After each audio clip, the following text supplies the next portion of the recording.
Hey, I'm Chris. I cut stencils. I'm from LA. I go by Gigantic. We're in my home studio. I'm going to show you how to cut stencils today. So first off, you want to find your image, print it out. I chose Bat Boy. Next, you got to get some X-Acto blades. The number 11 blade, which I use once in a while, and the number 16 blade for higher detail.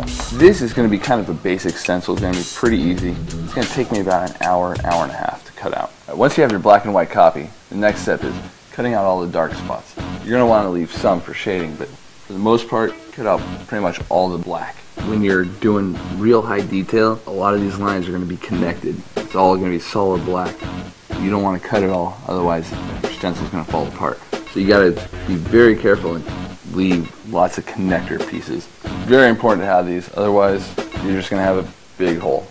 But right here, that's a good connector piece. Next part is carefully pulling all this out, all the black parts.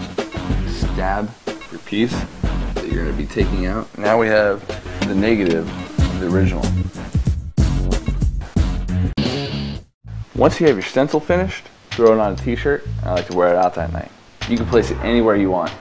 I like the top corner, up on the right breastplate. It's a little more creative. And I also like being close to Bat Boy. Laying down some old papers, so that way we don't have any overspray onto the shirt. Now that you have your newspaper all around the stencil, you're able to start spraying. After you've done one light coat, do one more, so it's going to be real dark. You're going to have yourself the coolest Bat Boy shirt on the block. And one thing before we go, you're going to want to hand wash your shirts. That way the color stays in there a lot longer. Every time I sport one of my stencil shirts, everybody's like, whoa, where'd you get that? That's really awesome. I made it. Just made it earlier today.